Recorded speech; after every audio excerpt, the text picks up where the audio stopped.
ఓం శ్రీ గణేశాయ నమః. ఓం శ్రీ గురుభ్యో నమః. శ్రీమాత్రే నమః. నమస్కారం అండి అందరికీ. Welcome to my YouTube channel Shri Manju spiritual. మనం శ్రీ లలిత సహస్రనామ స్తోత్ర నామాలకు ప్రతి పదార్థాలు తెలుసుకుంటున్నాం కదా. శ్రీమాత్రే నమః. కానీ అంతకంటే ముందుగా మీరు గనక మన ఛానల్ని మొదటిసారి చూసి ఉంటే మొదటగా లైక్ చేయండి, కామెంట్ పెట్టండి. ఇప్పటి వరకు సబ్స్క్రైబ్ చేసుకోకపోతే వెంటనే చేసుకోండి. పక్కనే ఉన్న బెల్ ఐకాన్ని నొక్కి ఆల్ సెలెక్ట్ చేసుకుంటే ఇలాంటి వీడియోస్ మేము అప్లోడ్ చేయగానే ముందుగా మీకు నోటిఫికేషన్ వస్తుంది. అలాగే వీడియో ఎక్కడ కూడా స్కిప్ చేయకుండా చివరి వరకు చూస్తే మేము ఏం చెబుతున్నామో మీకు పూర్తిగా అర్థమవుతుంది. కావున లైక్ చేయడం, కామెంట్ పెట్టడం మాత్రం మర్చిపోకండి ప్లీజ్. ఇంకా వీడియోలోకి వెళ్ళిపోదాము. శ్రీమాత్రే నమః. శ్రీమాత్రే నమః. 508 నామము దండ నేత్యాస్త. 5 అక్షరముల నామము అమ్మవారికి నమస్కరించుకునేటప్పుడు దండ నేత్యాస్తాయ నమః అని నమస్కరించుకోవాలి. సమస్త విశ్వాన్ని పరిపాలించే శ్రీ మహారాజ్ఞి అమ్మవారు రాజ్యపాలనాధికారులు ఆచరించవలసిన విధానాలు, అవలంబించవలసిన పద్ధతులు చాలా ఉంటాయి. పరిపాలన సక్రమంగా ఉండాలంటే ఎవరు చేయగలిగిన పనులను వారి చేత చేయించాలి. అలా చేయిస్తూ పైనుండి పర్యవేక్షణ చేయాలి.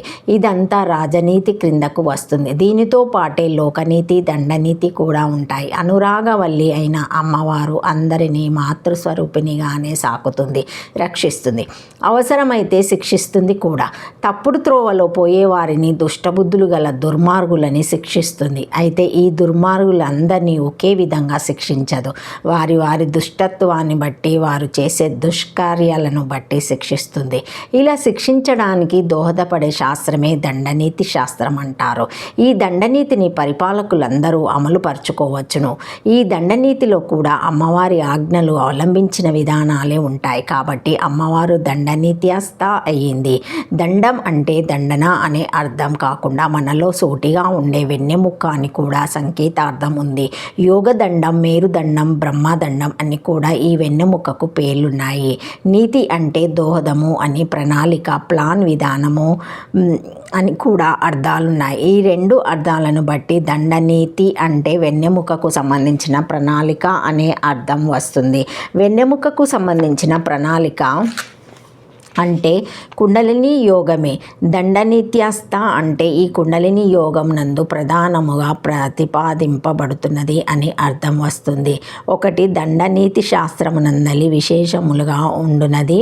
2 కుండలిని యోగం నందు ప్రధానముగా ప్రతిపాదింపబడుతున్నది అని ఈ నామానికి అర్థాలు చెప్పుకోవచ్చును. శ్రీమాత్రే నమః. శ్రీమాత్రే నమః. 609 నామము దహారాంకాశ రూపిణి. 8 అక్షరముల నామము దహారాకాశ రూపిణి అయిన మహా అని అమ్మగారిని నమస్కరించుకోవాలి. దహర హృదయంలో ఉండు ఆకాశ చోటు రూపిణి రూపముగా ఉండునది. ఆకాశము, గగనము, శూన్యము అని అనడములో ఆకాశం అంటే శూన్యము, వాక్యూమ్ అనే అర్థం చెప్పుకోవాల్సి వస్తుంది. కానీ ఆకాశ ద్వాయు వాయురగ్ని అన్న పురుష అనే తెత్రియంలోని బ్రహ్మవల్లి ప్రకారం ఆకాశంలో నుండి మిగిలిన పంచభూతాలు, ఔషధులు, అన్నాదికులు వస్తాయని చెప్పబడుతుంది. దీనిని బట్టి చూస్తున్నప్పుడు ఏమీ లేనట్లుగా కనబడేది సీమింగ్ నథింగ్నెస్ కానీ వాస్తవానికి ప్రపంచంలోని సమస్తాన్ని తనలో లీనం చేసుకొని ఉన్నది ఆకాశం. పంచదార, పటిక, బెల్లం, ఉప్పు మొదలైనవి కరిగి ఉన్న నీళ్ళలాగా. అందుచేత ఆకాశాన్ని పూర్ణము అనాలి కానీ శూన్యం కాదు అని తెలుస్తుంది కదా.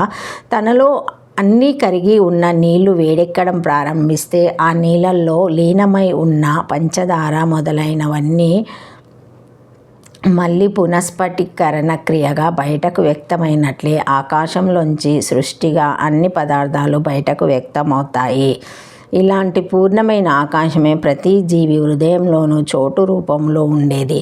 హృదయంలో ఈ చోటు కనబడకుండా ఉంటుంది కాబట్టి దీనిని మాటు అనవచ్చును. బయట ఉన్న ఆకాశాన్ని చోటు అనాలి. ఈ చోటుకు స్పందన అనేది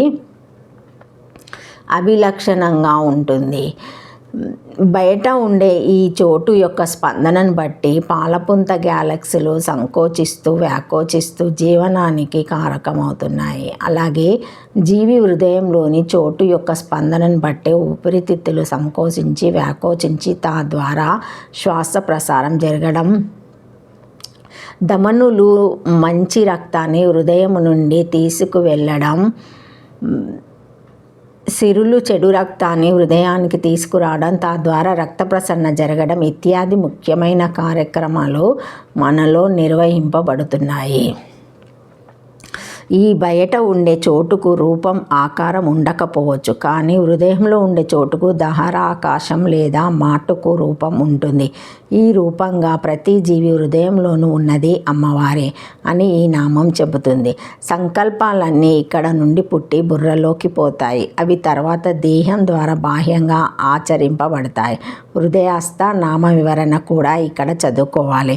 హృదయం అందలి చోటు రూపంలో ఉన్నదని ఈ నామానికి అర్థము. శ్రీమాత్రే నమః.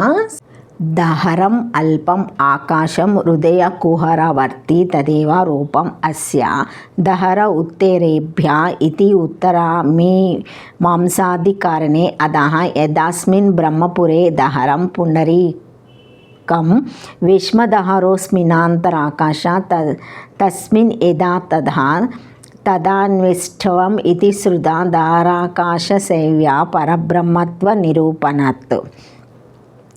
దహరాకాశ రూపిణి హృదయమందున సూక్ష్మాకాశ స్వరూపురాలు.